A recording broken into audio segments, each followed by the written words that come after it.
Okay, welcome everybody to Steve and Friends. We've got a great opportunity before us right now to have a chat and get to know Jamie and Janie Coyle. They're our incredible campus pastors in Noosa, which is on the Sunshine Coast of Australia, if you're not conversant with the geography over here, otherwise known as paradise. So God must love them very, very much, because Noosa's about as good as it gets, I've got to tell you, with its beaches and its weather, although it's actually raining right now. We'll move on very quickly. Jamie and Janie, you guys were married 20 years ago. So literally, if I'm not mistaken, you just celebrated your 20th anniversary this month. Is that right? Yeah, 1st of July, 2000. 1st of July 2020, your 20th anniversary. Congratulations. Now, Thanks. Jamie doesn't look old enough. Jamie does, but Jamie doesn't look old enough, so I don't know how you've done it. Now, you've got 4 kids. Jamie, tell us about the 4 kids, because I know they're the joy of both your lives. Our eldest is a boy, Ezra, who's 17. Then we've got a daughter, Sarah, who's 15. Another daughter, May, who is 12. And our youngest son is called Sonny, and he's 9. And they're fantastic, I've got to tell you. I can give absolute personal proof that those 4 kids are great human beings. Even old guys like me get a chance to chat to them, and they chat back. They converse. They kind of got some skills, people skills. So well done, Mum and Dad. You got fantastic kids. Now, where were you from, Jamie, originally? Me, it's hard to tell, Steve, because of our names. Me, I'm from Sydney, born in Sydney. Yes, and then grew up in Brisbane, and then moved to Melbourne for my 20s, and that's where I met Jane. Wow. So 3 big smokes. So which is the best city out of those 3? The best city, I reckon, is Melbourne. I loved it so much. All right. Well, Melbourne needs to hear that right now, so that's encouraging for them. Yeah. Is Melbourne or Noosa? Oh, that's tricky because they're so different. I think Noosa's winning because of the warmth. I do love the warm weather. It's the best. Good work, good especially decision. The kids. Yeah, you can't get much All better. right. No, there you go. So talking about Melbourne, James, you are from Melbourne, is that right? Were you born and bred there or not? Born and bred in Melbourne, mate, in the eastern suburbs of Melbourne, out in a place called Ringwood. Grew up there my whole life and only moved to the Sunshine Coast 9 years ago. 9 years ago. So again, would you move back to Melbourne now you've lived in Noosa for a few years? Never. Paradise, mate, paradise. All right, quickly, let's move on. So tell us both of you tell us about your family background. Yes. Well, my family is Christian. I grew up in an amazing home. I've got 2 brothers, both of them older, so I'm the baby of the family. And they are all in Brisbane still, all had kids, lots of cousins for our kids. Yeah, it's fun. We get to see them because they're only a few hours away. It's good. Yeah. So were your parents Christians? Were you brought up in a Christian home your whole life, or what was the story there? Yeah, Yep. and multi-generational. So like grandparents were Christians and great-grandparents. Cool. So, yeah, it's been my lineage. All right. James? And I was the same. I was brought up in a household with 2 sisters. I'm the middle. So elder sister, younger sister, me smash in the middle. I was brought up in a family, again, like Janie, that were followers of Jesus, still are followers of Jesus. My dad is one of my greatest heroes of the faith, and feel very privileged to have been brought up in a family like that. My mum's side were brought up in the Brussels sprout business, biggest Brussels sprout farm in the southern hemisphere. Wow. In the Yarra Valley of Victoria. And we kind of lived around that area most of our lives. That's good. I used to hate Brussels sprouts as a kid, probably the way my mum used to cook them. But the way Joyce cooks them, nice work, mate, nice work. Brussels sprouts got a lot going for it, I've got to tell you. So I agree with that. We tried to introduce our kids to Brussels sprouts a couple of months ago, Steve. They didn't like it. And it didn't work. Didn't work. No work. All right. Keep persevering, mate. Discipleship works eventually. All right. You 2 are the campus pastors in Noosa. Always wanted to be pastors? No. Tell me more. Absolutely not. And actually, I have a very clear memory of praying multiple times, Jesus, I'll do anything for you, but please don't leave me to be a pastor. It's a real prayer. I prayed. That was real. Why was that, Janie? I think it's because we've had over the last 20 years, we've had a few very close, significant friendships with pastors, and that's been amazing. We've loved that, but we've also got a very good insight view into what their life looked like. So I think it had an impact, definitely. All right. Won't go into detail, but we get the story. All right, Jane? Yeah. Yeah, I remember, Steve, probably about 18 years ago, someone prophesied over me, Jamie, you're going to be a pastor one day. And I remember saying, there's no way in hell I'll become a pastor. I think that's because... Well, in hell you never will be, probably. That's true. But I think that was also based on where my heart was at the time. And the heart was, I was passionate about just straight ahead evangelism, and I grew up working in high schools telling kids about Jesus. And I thought when that happened, and up until 3 years ago, I believed that's all I was ever meant to do. Yeah. And so that was always my focus. So the no wasn't necessarily don't want to follow you, God. It was more just I can't see how that would work according to what I think the plan is. Yeah. Right, good. Well, we'll come back to church and ministry later on, but let's talk about you two and your backgrounds. Jane, let's just jump straight into this. So you were a young kid and you had an accident that obviously affected your future. And a couple of things we're going to talk about in the next few minutes, you've very graciously and vulnerably decided to be real honest and open with, because it can help other people. So what happened at 5 years of age that affected you, and take us on that story? Yeah, sure. I think, like I said before, half of my family were farmers. And so for a year while my parents were building their house, we moved to the farm.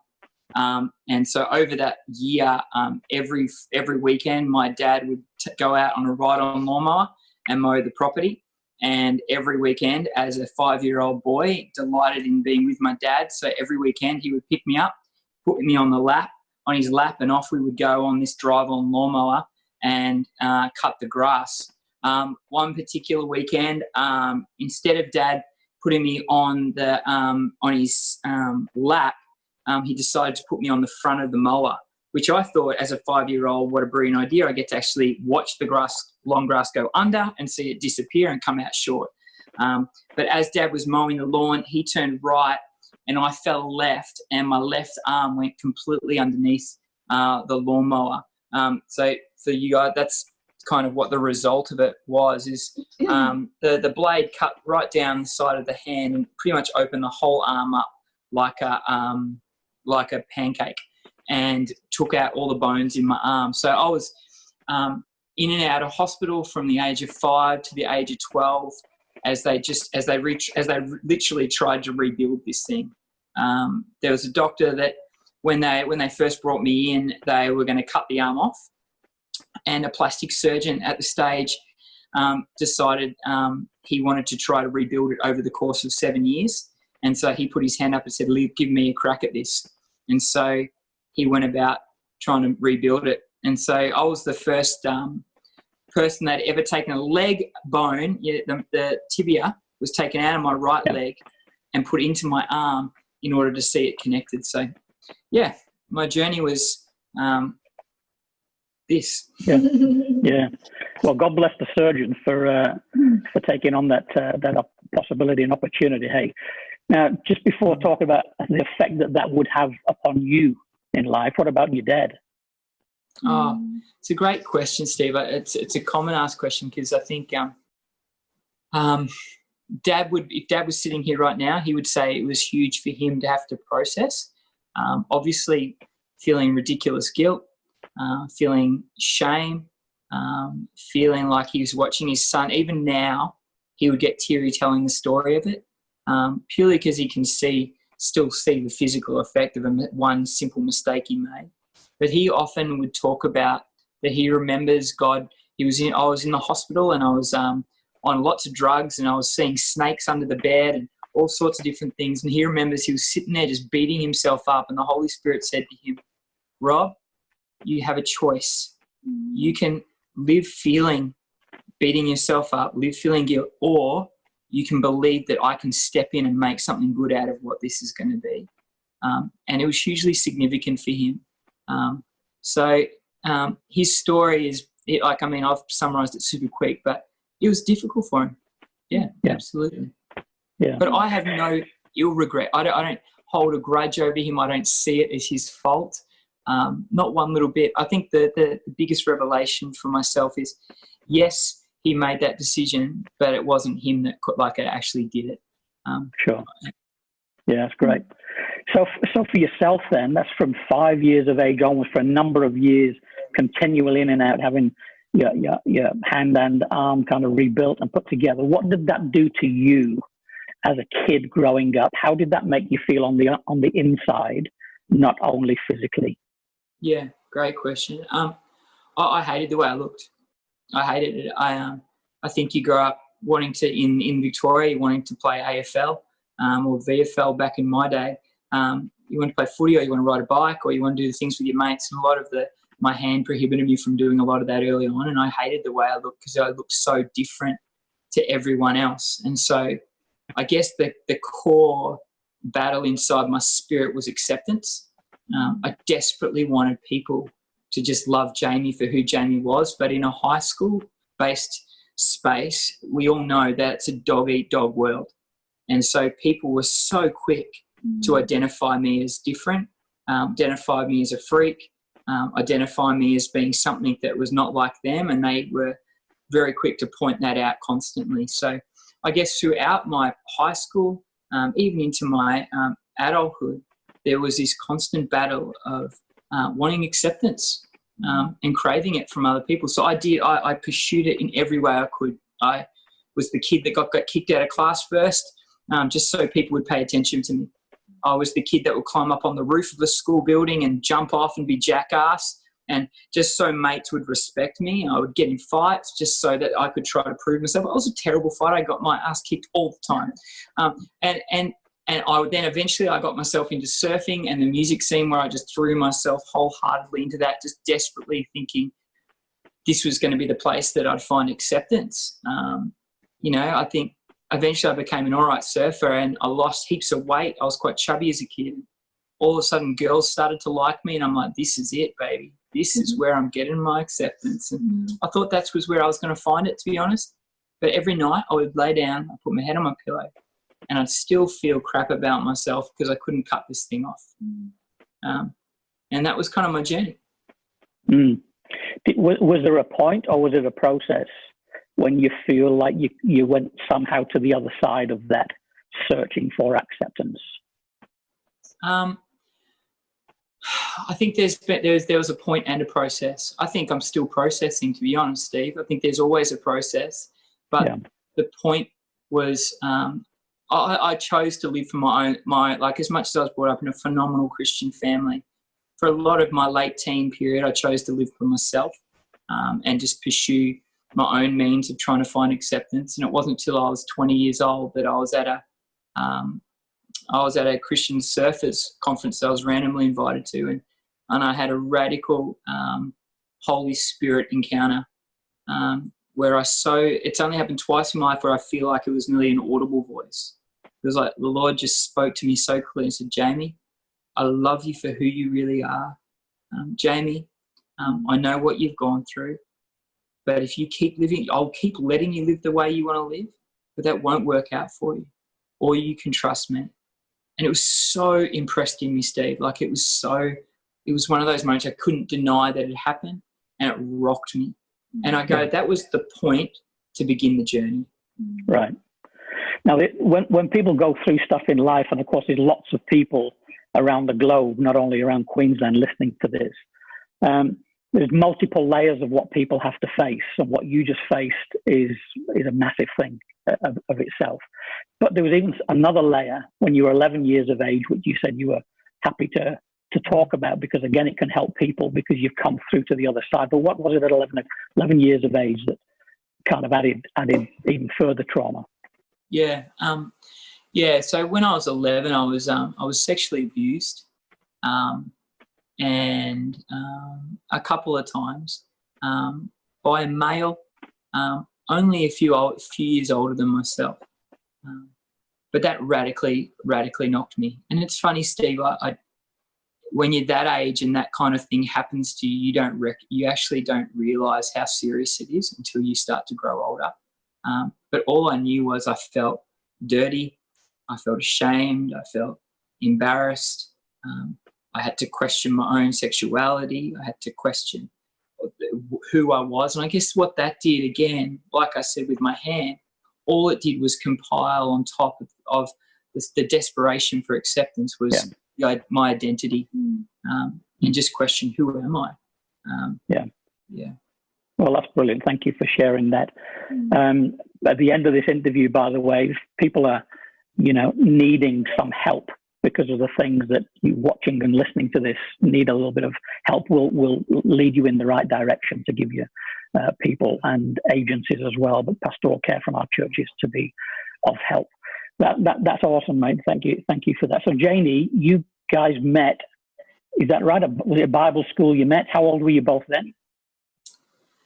I was 20 and Jane was 22. Right. And when you met him, did you meet a together type of a guy? Was everything rosy then? I mean, what was it like right at the beginning? Yeah, I met his dad first because he was the director of the Bible school I'd gone down and was studying at. And I loved Jamie's dad. I love him still, but he's just a phenomenal man of God. And I just loved him so much. And then I was talking about him one day to a friend who was also studying at the school with me and saying just how much I love Rob. And she says, you know what, if you love Rob so much, you should meet his son because he's like the junior version of him. I'm all, what? There's a son? So, hello. Yeah, totally. It was within weeks of finding out about James that I met him, and he just has always been so passionate about whatever he fixes his eyes on. And at that stage, he had encountered Jesus in such a personal way. So he was so passionately in love and on fire. And that's what initially just attracted me to him so much. We just would listen to Keith Green for hours and sing along. Keith Green, there you go. Old school, man. Old school. Oh, he was great old school. That was fantastic. That's good. Well, by the way, was Jamie a musician then already? Yes, he was. So we literally would go onto top of the mountain, Mount Dandenong, and get the guitar out with a Keith Green book and sing. And the funniest is I'm so tone deaf. She's so tone deaf. Jane was so kind. He just went with it. That's why the Lord put you with a tone-deaf wife just to keep you humble, mate. That's the way He did. Now, on that point, Jane, so you play, I've seen you play guitar, obviously, many, many, many times. You play left-handed. Did you start left-handed or did you learn because that's the easiest way to play guitar? Well, it's funny. I always have loved music and kind of got pushed into music in high school, and it was initially singing. And I went to school musicals and stuff. But it wasn't until like end of year 11, year 12, I got interested in playing guitar because I used to be forced to play at the school I went to. Everyone had to play an instrument, and I was forced to play trombone. What? That's not rock and roll at all. At all. Not cool, mate. Not cool. No. So it was my secret rebellion. I used to go out in the back music room and find another guitar. I'd turn it, and what I'd do is I'd detune the whole guitar and get my thumb and run it up and down the guitar and play it detuned. Until one day someone walked into the room and looked at me and said, Jamie, just turn the thing upside down and teach yourself backwards. And so that's what we did. So I literally that same day turned the guitar upside down, restrung it, and learnt my first 3 chords. Wow, there you go. And you've never looked back since. And never looked back since. Would you call yourself a professional musician as well years later? I don't know if I'd call myself professional. Did anybody give you any dollars ever? I feel I've always believed I just had everyone fooled. But anyway, you did form a band, which is where I'm kind of going with that one, which did a lot of work. So tell us just in a minute the name of the band and what you did. So the band was called Celophonic. The band initially was birthed purely because I was, like Janie said, when we met, I was passionate about telling young people about Jesus. So I literally started writing music about my story, what I briefly described with Steve just before. And I'd write songs about my story. And I'd go into high schools and I'd literally open up a classroom, play a song, and use that song to tell kids about Jesus. And as a result, we started seeing kids come to know Jesus through it. And the more songs we wrote, the more people got into the music we wrote. And as a result, people were like, man, you got to get this music out there. And so, long story short, we put the music out there. The radio grabbed it for a season, and we ended up not only just being a band that played in high schools and did a lot of Christian stuff, we ended up playing and touring in pubs and clubs across America, New Zealand, Australia, and all around the different places. I call that a professional musician, mate. Don't undersell yourself. That's fantastic. No, let me clarify. Great. I always said to myself, I'm a songwriter, but I'm not a guitar player. I'd write songs and surround myself with brilliant people to make me look good. That's a very wise man, very wise man. Anyway, you've got great experience through using the form of art that God gave you a gift with, and you're a great communicator as well as obviously worship leader, musician, all the rest of it. So fantastic. We'll come back in just a moment. But Janie, I'm interested on the family side of things before we move on from that. So you brought up 4 kids. You made a decision when you had kids, I don't know if it was kid number 1 or further on, but you'd be a full-time mum, which obviously isn't what everybody feels is the right thing to do, but you threw yourself into that. Just talk us through why, and then how on earth do you juggle all the stuff that you've been doing for all of these years? Yeah, it was a deliberate decision when we had Ezra. I've been a youth worker in our local church for a few years. We'd only been married for 3 years. But I loved what I was doing. So it was a decision to say, okay, we're going to have babies now, and I'm going to do this full-time for this season, and then, tackle the next season once they're all in school. It was a decision we made. And every year, literally, over that however long. 12 years. Yeah. Every year in January, I'd go through that, I want to do more. I want to get out of the house. But just kept coming back to, no, this is the decision that we've made for our family. And, just process it with, Jesus and with Jane, and then get stuck into that year again. And so that's how we rolled it out until literally Sonny went to kinder. And that's when I jumped into a new season. And your new season entailed what exactly? So initially I started studying psychology in the year that Sonny sort of went to kinder. So in those hours that he was at kinder, I was doing uni, and I'm still doing that degree. And a year into starting that degree is when we became the pastors at Hillsong Noosa. So, yeah. The timing I love was the way God doesn't tell you what's coming, otherwise you'd have made life very That's right. So you end up being the pastors of Hillsong Noosa when Bev and Tam, who were leading and pastoring the church for a number of years, moved to South Africa. So you're pastors of Noosa, first time in a role that you never wanted, you never asked for, you just felt like God set you up for. You've brought 4 kids up. Sonny's the youngest one, but then you jump into doing a degree in psychology while pastoring the church and growing it, while looking after this good-looking fella that sat next to you.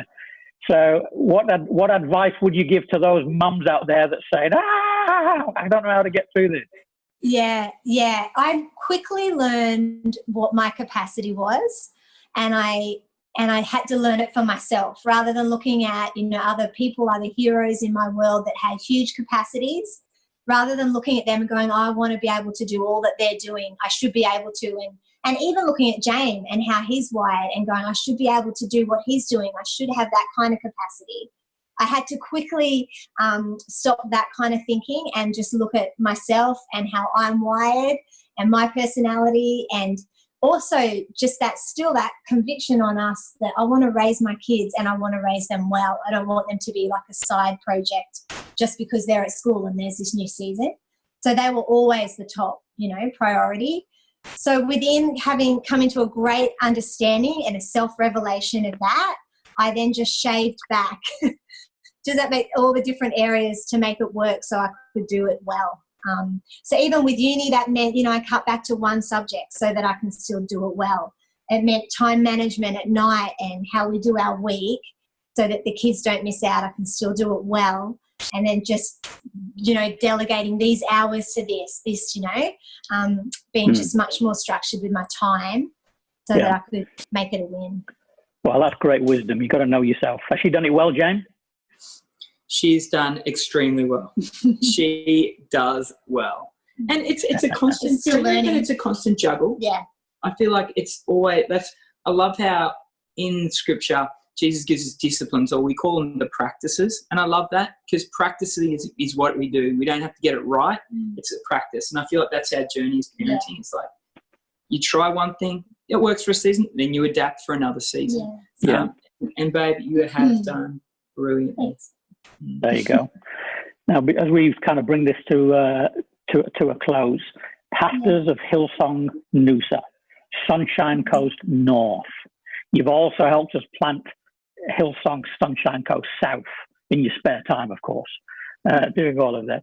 So for people that are up in the Sunshine Coast, what are they going to be part of over these next few years? Of course, right now, as we're recording this, we're still in that online church season, which at some stage will move on. But forgetting the dynamics of that, because that's seasonal, what have you got in your hearts for the next few years?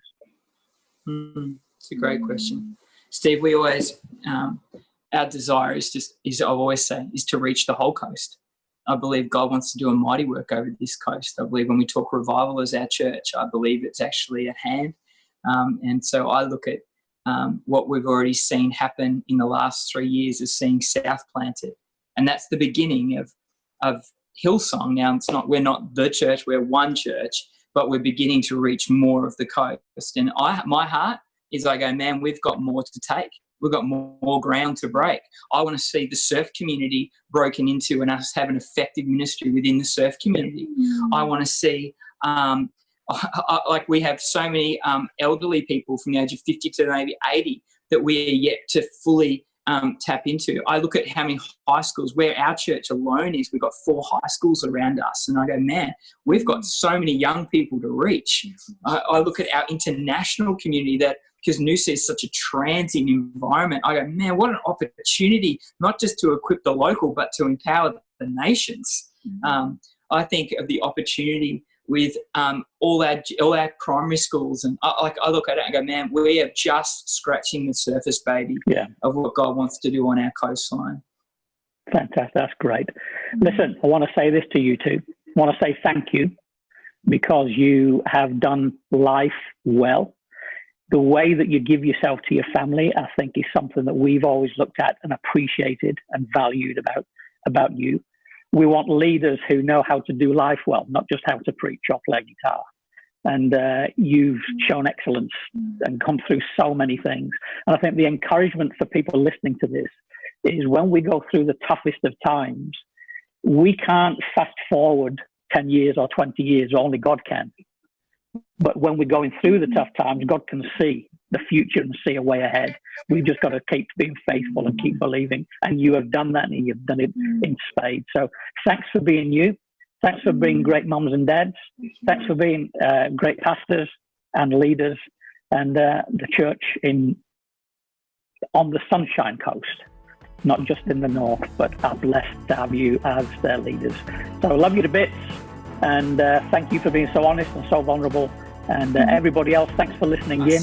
Stephen Friend. Ciao.